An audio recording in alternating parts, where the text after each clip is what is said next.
Well, as usual, the economy is playing a major role in the race for the White House this year, as new data shows an uneven economic recovery across the country. This week, we learned that the median family incomes have risen more than 5% this past year. That's really good news.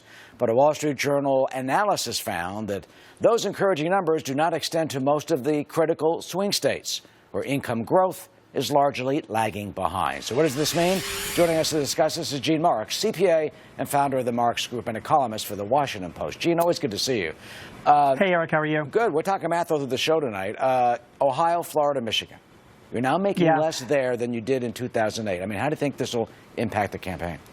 It's going to have a big impact. I mean, when you hear about 5% overall wages in the country, first of all, you're right. I mean, it is very, very good news. But like you have always said, and you have been 100% on target, it's a big country, and this election is not going to be won on a national vote. It's going to be on a state-by-state vote, right? And in these swing states, incomes are down. I mean, just to give you some examples, if you're a worker in Ohio, you're making 3% less than what you were making back in 2008. Florida workers are making 6% less. We never talked about Nevada early in the show. Oh, Nevada, man, workers 15% less they're making than 2008. 15%. Michigan, 4.5%. I mean, then of course Donald Trump has talked about the cars, and Ford announced they're sending more cars down to Mexico, but they do say it won't impact American jobs.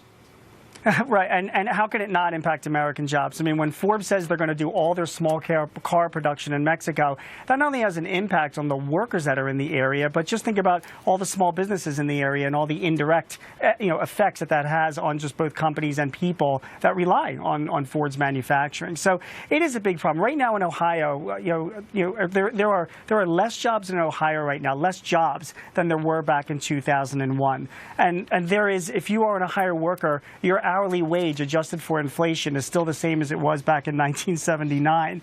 So these are like really big numbers. And even though the wages themselves across the country have gone up nationally, these swing states, they are not seeing those same effects. Yeah, and the study showed that, for example, they cited one woman who was a dental technician out of the job. Yeah. It took her 16 months to try and get out of the job. She's got one finally in the hospital with good benefits. But those folks who've been laid off, if you've been downsized, don't we hate that word?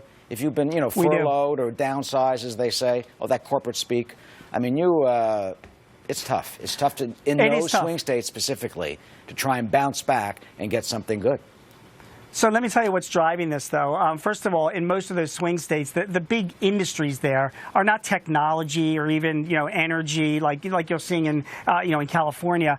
It's service jobs, and service jobs are among the lowest paying jobs in the country, Eric. So when people are not getting that much of an hourly wage, they're not seeing that impact.